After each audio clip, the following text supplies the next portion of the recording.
আমরা দুনিয়ার সব কিছু দেখে একটা জিনিস প্রতিনিয়ত শিক্ষা পাচ্ছি, এই তন্ত্রমন্ত্র দিয়ে দুনিয়ার ভিতরে শান্তি প্রতিষ্ঠা করা যাবে না। শান্তি প্রতিষ্ঠা করতে হলে 1400 বছর আগের সেই খেলাফত আলা মিনহাজিন নবুয়ার দিকে ফিরে যেতে হবে, খেলাফতের দিকে চলে যেতে হবে, যেখানে অন্যায় করতে দেরি আছে, শাস্তি পেতে দেরি হবে। এ কারণে ইমানদার মুমিন মুসলমান ইসলামী খেলাফতকে যেভাবে মানুষের সামনে ভয় হিসেবে মিডিয়া উপস্থাপন করে, আমরা যারা সাধারণ মুসলমান আছি, আল্লাহ রাব্বুল আলামিন আমাদেরকে কোরআনের পক্ষে, ইসলামের পক্ষে, ইসলামী খেলাফতের পক্ষে, শরিয়ার পক্ষে, কোরআনের আইনের পক্ষে থাকার তৌফিক দান করুন, আল্লাহুম্মা আমিন। এই যে দেখেন, কোরআনের আইনের আরেকটা আইন হচ্ছে যাকাত প্রদান করা। বর্তমান সময়ে একটা জিনিস মানুষ আমরা হিসাব ব্যতীত বেশি বেশি দান করি, অনুমান ভিত্তিক, সেই জিনিসটার নাম হলো যাকাত। যাকাত শব্দের অর্থ কি? মা'না যাকাতি ফিল লুগাহ ওয়া ফিল ইসতিলাহ। যাকাতের শব্দ হচ্ছে, শাব্দিক অর্থ হচ্ছে আন-নুমাউ ওয়াত তাহারাতু আল বারাকাতু ওয়াস সালাহ। যাকাতের শাব্দিক অর্থ হচ্ছে পবিত্রতা। যাকাতের শাব্দিক অর্থ হচ্ছে সম্পদ বর্ধন হওয়া। যাকাতের শাব্দিক অর্থ হচ্ছে সম্পদের ভিতরে বারাকা অর্জন হওয়া। পারিভাষায় যাকাত কাকে বলা হয়? তামলিকু জুজইন মাখসুসিন মিন মালিন মাখসুসিন লিমুস্তাহিক্কিন মাখসুসিন তাআব্বুদান লিল্লাহি তাআলা। এই বিষয়গুলো আমাদেরকে বুঝতে হবে। যাকাত, সাদাকাতুল ফিতরের বিধানগুলো আমাদেরকে রপ্ত করতে হবে, যাতে করে আমরা আগেই হকদারকে আল্লাহ রাব্বুল আলামিন আমাদের উপর যেটা ফরজ করে দিয়েছেন, ওয়াজিব করে দিয়েছেন, আমরা যেন সেটা আদায় করে দিতে পারি। কন্যা সুবহানাল্লাহ। পরিভাষায় যাকাত বলা হয় নির্দিষ্ট মাল থেকে নির্দিষ্ট অংশ নির্দিষ্ট হকদারকে আল্লাহর রাজি এবং খুশির জন্য মালিক বানিয়ে দেওয়ার নাম হচ্ছে যাকাত। কোন ব্যক্তির কাছে যদি 7.5 ভরি স্বর্ণ অথবা 52.5 তোলা রৌপ্যের সমপরিমাণ টাকা পয়সা বা ব্যবসায়িক পণ্য বা কোনোভাবে সে যদি তার মালিক হয় এবং সেই সম্পদের উপর তার যদি 1 বছর অতিবাহিত হয়, আল্লাহর নবী বলেন তার উপর সব সম্পত্তির মাত্র 40 ভাগের 1 ভাগ যাকাত দেওয়া ওয়াজিব। ইসলাম কত সহজ! ইসলাম বলে নাই তোমার যা আছে সব দিয়া দাও। ইসলাম বলেছে তোমার যত সম্পত্তি আছে, যেগুলোর উপর যাকাত আসে,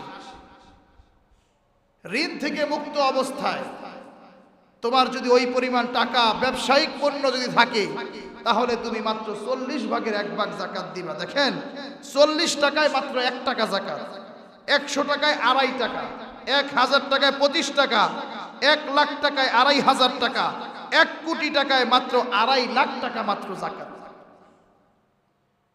এ কারণে আমরা একটু হিসাব করি আজকে আমার 20 লক্ষ টাকার ব্যবসায়িক পণ্য আছে, আমার দোকানে ঋণ মুক্ত অবস্থায়, আমার ব্যাংকে এত টাকা আছে, আমার স্বর্ণ গহনা এতটুকু আছে, তাহলে একটু মিলাই। এরপরে যদি দেখি 10 লাখ, 5 লাখ, লাখে মাত্র 2.5 টাকা, এটা কি বেশি? সেটা আমরা দিতে চাই না, যে আমার টাকা কমে যাবে। এ কারণে আল্লাহ বলেন ওয়ালাই আলহাকুমুত তাকাসুর হাত্তা যুরতুমুল মাকাবির। কবরে পৌঁছানো ব্যতীত মানুষের পেট ভরে না। ওয়ালাই ইয়ামলা আফাহু ইল্লা তুরাব। মুখের ভিতরে মাটি না যাওয়া পর্যন্ত মানুষের পেটই ভরে না। যে যত টাকার মালিক তার তত লাগে, তবুও শুকরিয়া নেই। কিন্তু আমরা যারা অল্প আয়ের মানুষ, দেখবেন দিন শেষে আমারে জিজ্ঞেস করেন, ভাই কেমন আছেন? আলহামদুলিল্লাহ। কিন্তু 1000 কোটি টাকার মালিককে জিজ্ঞেস করেন কেমন আছেন? এই সমস্যা, ওখানে এই ধরা, ছেলের সমস্যা, মেয়ের সমস্যা, চিন্তার কোনো আকাল নেই। এ কারণে ইমানদার মুমিন মুসলমান, আল্লাহ রাব্বুল আলামিন এই যাকাত কারা পাবে? যাকাত দিয়ে মসজিদের ব্যয়, মাদ্রাসার ব্যয়, হুজুরদের বেতন, এগুলো দেওয়া জায়েজ না। যাকাতের খাত কোথায় আমার আল্লাহ রাব্বুল আলামিন সূরা তাওবার ভিতরে জানায়া দিয়েছেন, ইন্নামাস সাদাকাতু লিল ফুকারা ওয়াল মাসাকিন ওয়াল আমিলিনা আলাইহা ওয়াল মুআল্লাফাতি কুলুবুহুম ওয়া ফির রিকাবি ওয়াল গারিমিনা ওয়া ফি সাবিলিল্লাহি ওয়া বিনিস সাবিল। আমার আল্লাহ রাব্বুল আলামিন জানা দেয় যাকাত পাবে হলো ফকিররা, যাকাতের হকদার হলো মিসকিনরা।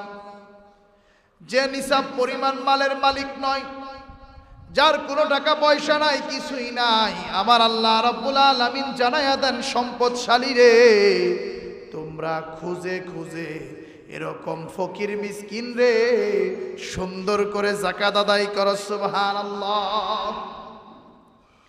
3 নম্বরে ওয়াল আমিলিনা আলাইহা, যদি ইসলামী রাষ্ট্রের সরকার থাকতো তাহলে যারা যাকাত আদায় করে উঠায় সমাজ থেকে, এদেরকেও যাকাত দেওয়া জায়েজ আছে।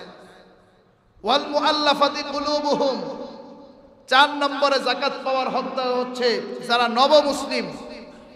অনেক মানুষ দেখবেন আরেক ধর্ম থেকে ইসলামের দিকে আসে, তো এই নব মুসলিম যদি গরিব হয় তাহলে তাদেরকে যাকাত দেওয়া কি আছে? জায়েজ আছে। এরপরে ঋণগ্রস্ত ব্যক্তি, সে এখন আর ঋণ পরিশোধ করতে পারতেছে না, এরকম মানুষকে যাকাত দেওয়া যায়। এখন তো দাসের প্রথা নাই, প্রচলন নাই। তদানীন্তন সময়ে দাসের প্রচলন থাকলে দাসকে মুক্তি করার জন্য যাকাত দেওয়া জায়েজ ছিল। এরপরে যারা আল্লাহর রাস্তায় জিহাদ করে, ওয়া ফি সাবিলিল্লাহ, যারা আল্লাহর জমিনে ইলায়ে কালিমাতুল্লাহর জন্য, আল্লাহর জমিনে আল্লাহর দ্বীনকে আল্লাহর কালিমাকে উচ্চ করার জন্য দুনিয়ার দিক দিগন্তে যারা জিহাদের ময়দানে ঝাঁপিয়ে পড়তেছে, আল্লাহ রাব্বুল আলামিন জানায়া দেয় তাদেরকেও যাকাতের টাকা পাঠানো জায়েজ আছে। সুবহানাল্লাহ। এরপরে 8 নম্বরে যাকাত পাওয়ার হকদার হচ্ছে ওয়াবিনিস সাবিল, মুসাফির, গরিব মানুষ, মুসাফির, সফর করতে করতে টাকা পয়সার অভাব, এরকম মানুষকেও তোমরা যাকাত দিবা। তো বর্তমান সময়ে সবগুলা খাত ভালোভাবে পাওয়া যায় না, বিশেষভাবে প্রথম 2টা খাত ফকির মিসকিন আমাদের সমাজে অনেক বেশি পাওয়া যায়। এই ফকির মিসকিনদেরকে আমরা ইনশাআল্লাহ আমাদের যাকাতের টাকা হিসাব করে, সাদাকাতুল ফিতরের টাকা আমরা সুন্দরভাবে তাদেরকে আমার কাছে চাওয়ার আগেই আল্লাহ বলছেন তুমি তোমার হকদারের কাছে পৌঁছায় দাও। কন্যা সুবহানাল্লাহ। আজকে দেখেন দেশের অর্থনৈতিক টেকসই উন্নয়নের জন্য, দেশকে সুন্দরভাবে আর্থিক খাতে উন্নয়নের জন্য, দেশের ইকোনমিক্স গ্রোথের জন্য এই যাকাতের ব্যবস্থা, অর্থ ব্যবস্থা, এটা একটা টেকসই অর্থনৈতিক ব্যবস্থা। এ কারণে যত ইসলামিক কান্ট্রিগুলোতে আছে দেখবেন যাকাত মানুষের থেকে হিসাব করে কড়াই গন্ডায় আদায় করে নেয়। আপনি দেশের অর্থনৈতিক অবস্থা যদি ভালো করতে চান তাহলে দেশের ট্যাক্স এবং যাকাত এই 2টা ফান্ডকে আপনি যদি ঠিক মতো আদায় করতে পারেন তাহলে দেখবেন দেশের অর্ধেক অর্থনৈতিক অবস্থা উন্নয়নের দিকে চলে যাচ্ছে। আজকে দেখেন যাকাতকে যদি আমরা, যাকাতের মাধ্যমে সমাজের অর্থনৈতিক অবস্থায় কেমন একটা চাঙ্গা হয়। 1 নম্বর, যাকাতের মাধ্যমে সম্পদের পুনর্বন্টন হয়।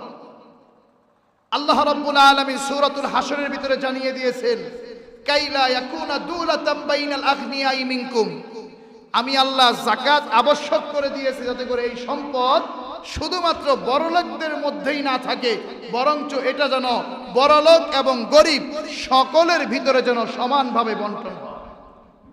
এ কারণে যাকাতের মাধ্যমে অর্থনৈতিক বৈষম্য কমে যায়, ফলে সম্পদের পুনরায় বন্টন, সুন্দরভাবে ডিস্ট্রিবিউশন, এটা আমাদের জন্য সহজ হয়ে যায়। 2 নম্বরে, যাকাতের মাধ্যমে দারিদ্র্য বিমোচন হয়।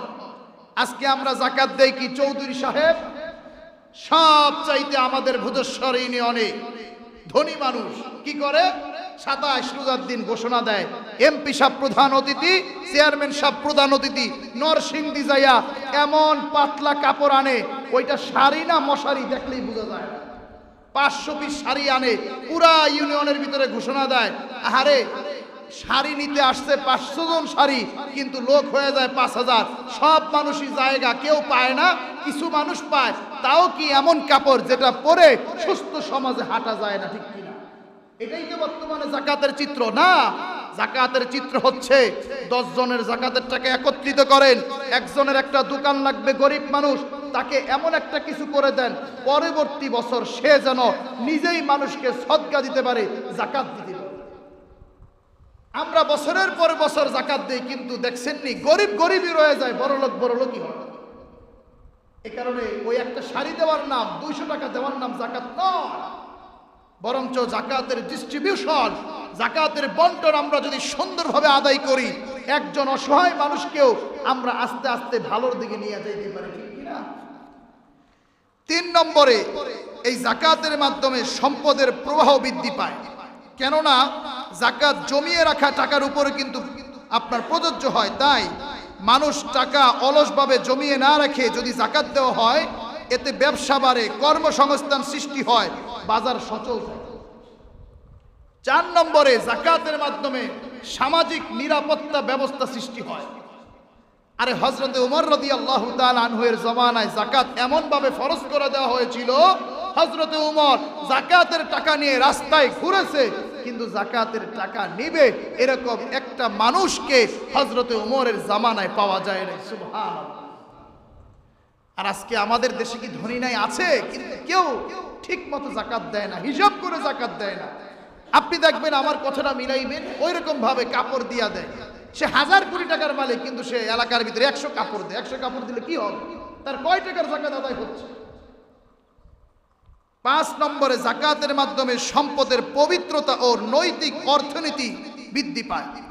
যাকাত আমাদেরকে শিখায় লোভ কমাও, সম্পদের হক আদায় করো, সমাজের দায়িত্ব নাও। যাকাতের এই শিক্ষাগুলার মাধ্যমে আমরা চোখে আঙ্গুল দিয়ে যাকাত আমাদেরকে দেখিয়ে দিল, যাকাতের মাধ্যমে টাকা পয়সা শুধু বড় লোকদের কাছেও থাকে না, আর হকগুলা গরিবদের কাছে যায়। টাকা পয়সার মাধ্যমে, যাকাতের মাধ্যমে মানুষের অর্থনৈতিক অবস্থা সচল হয়, ব্যবসা বৃদ্ধি পায়, কর্মসংস্থান সৃষ্টি হয়। এই কারণে ইমানদার মুমিন মুসলমান হাজারে মাত্র 25 টাকা যাকাত, লাখে মাত্র 2500 টাকা যাকাত। আমরা একটু হিসাব করে করে ইনশাআল্লাহ যাকাত আদায় করতে পারবো না ইনশাআল্লাহ। আপনারা জানেন যাকাতের নিসাব হচ্ছে 2টা, স্বর্ণ আর রূপা। এখন ইসলাম আমাদেরকে শিখায় যেটা হিসাব করলে গরিবের কল্যাণ হয় এমন জিনিস দিয়া তুমি যাকাত দিবে। আমাদের অনেকের কাছে 7.5 ভরি স্বর্ণ নাই। এখন যদি স্বর্ণের দিকে তাকাই, অনেকের উপরই যাকাত আসবে না, কিন্তু নগদ টাকা, রূপা, স্বর্ণ, ব্যবসায়িক পণ্য সব কিছুর সমন্বয়ে যদি এই বছর ঋণ মুক্ত 1,72,683 টাকা, ভালো করে মনে রাখেন, 1,72,683 টাকা অথবা সমপরিমাণ ব্যবসায়িক পণ্য ঋণ মুক্ত অবস্থায় যদি কারো কাছে থাকে, তাহলে হিসাব করে আমরা যাকাত আদায় করে দিব। 40 ভাগের মাত্র 1 ভাগ যাকাত আদায় করতে হয়। কন্না আল্লাহু আকবার। আর সদকাতুল ফিতর আপনারা জানেন, গত 2-3 দিন আগে সদকাতুল ফিতরের লিস্টি দিয়ে দিয়েছে। সদকাতুল ফিতর 5 জিনিস দ্বারা আল্লাহ রসুলের জমানায় মানুষজন আদায় করত: গম, জব, খেজুর, কিশমিশ, কুনি। কিন্তু বর্তমান যেহেতু মানুষের এই জিনিসগুলোর চাইতে টাকা বেশি লাগে, তাই বর্তমান ফিকহ বলে মানুষের যেটা দিয়ে উপকার হয় তুমি সেটা দিয়ে দাও। এ কারণে বর্তমান ফুকাহারা আমাদের সামনে টাকার হিসাবটা দিয়ে দেয়। কেউ যদি এবছর সদকাতুল ফিতরের সর্বনিম্ন পরিমাণ হচ্ছে মাত্র 110 টাকা, আপনার ফ্যামিলিতে 5 জন সদস্য থাকলে ঈদের দিন সকালে ঈদগাহে যাওয়ার আগে অথবা আগে দিলেও আদায় হয়ে যাবে। আপনি 110 টাকা মাথা পিছু আপনি সুন্দর করে হিসাব করে সদকাতুল ফিতর আদায় করে দেবেন। এটা যদি গমের মূল্য নেন, আর যদি জবের মূল্য নেন, তাহলে সদকাতুল ফিতর একজন ব্যক্তির উপর আসবে 595 টাকা। খেজুরের দাম দিয়ে আদায় করলে দাম আসবে 2475 টাকা। কিশমিশ দিয়ে আদায় করলে দাম আসবে 2640 টাকা। পনির দিয়ে আদায় করলে দাম আসবে 2805 টাকা। এ কারণে এবছর সদকাতুল ফিতর সর্বনিম্ন হচ্ছে 110 আর সর্বোচ্চ হচ্ছে 2805 টাকা। এখন আমাদের সমাজের ভিতরে যে নিম্ন গরিব সেও 110 টাকার সদকাতুল ফিতর আদায় করে, যে বড় লোক সেও 110 টাকার সদকাতুল ফিতর আদায় করে। আদায় হবে না। আপনার 110 টাকা সদকাতুল ফিতর আদায় করার সামর্থ্য আছে, আপনি সেটা দিয়ে করবেন। আবার আমার জব দিয়ে, খেজুর দিয়ে, কিশমিশের দাম দিয়ে আদায় করার সক্ষমতা আছে, আমাকে সেটা দিয়ে করতে হবে। এখন আমরা কি করি? আমরা সব সময় এক জায়গায় বয়ান করতে যাই, হুজুর সবার নিচেরটা কত, নিচেরটা কত সেটা কর, 110 টাকা। 110 টাকা দিয়া তো যে মানুষ গরিব তারও আদায় করতে হয়। তো এখন যাদেরকে আল্লাহ রাব্বুল আলামিন ভালো রাখছেন, আপনি ইনশাআল্লাহ 250 টাকা দিয়ে আদায় করবেন, মানুষকে বেশি বেশি দান করবেন, দেখবেন রমাজানুল বরকতে একদিন আপনি যদি বরকতটা অনুভব করেন, মানুষ একটু মন খুলে দেন, একদিন বরকত অনুভব করবেন, দেখবেন দিতেই ভালো লাগে। করুন আল্লাহু আকবার। আল্লাহর কাছে সবসময় দোয়া করবো, আল্লাহ আমার হাতটা আপনি বড় রাখেন, আল্লাহ আমি যেন সারা জীবন মানুষকে দিতে পারি, আমার অর্থনৈতিক অবস্থা এরকম ভালো বানায় দেন, আমার ব্যবসা বাণিজ্য ভালো বানায় দেন, আমার ভাই ব্রাদারের ব্যবসা বাণিজ্য ভালো বানায় দেন। আল্লাহ আমাদের ভাই ব্রাদাররা, বাবারা অনেকে বাহিরে আছেন, আল্লাহ তাদের কামাই রুজিতে বরকত দেন। আল্লাহুম্মা গফিরলি যামবি ওয়া ওয়াসসি'নি ফি দারি ওয়া বারিকলি ফি রিজকি ওয়ারযুকনি ওয়া আনতা খায়রুর রাহিমিন। এইভাবে যদি আমরা দোয়া করি, ইনশাআল্লাহ আল্লাহ তাআলা আমাদেরকে বরকত দিবে। এই কারণে ইমানদার মুমিন মুসলমান আমরা হিসাব করে যাকাত আদায় করব, সদকাতুল ফিতর আদায় করে দিব ইনশাআল্লাহ। আল্লাহ রাব্বুল আলামিন জানায়া দেন, তোমরা যদি যাকাত আদায় না করো, এই সম্পদের যাকাত যদি আদায় না করো, তাহলে শোনো, ইয়াউমা ইউহমা আলাইহা ফি নারি জাহান্নাম, এই সম্পদগুলারে জাহান্নামের আগুনের ভিতরে উত্তপ্ত করা হবে। ফাতুকুয়া বিহা জিবাহুহুম ওয়া জুনুবুহুম ওয়া যুহুরুহুম, এই সম্পদগুলোর মাধ্যমে, সেই আগুনের উত্তপ্ত সম্পদগুলোর মাধ্যমে প্রত্যেক ব্যক্তিকে, যারা যারা যাকাত দেয় না, এদের পিঠে, কপালে, চেহারার ভিতরে সেক দেওয়া হবে।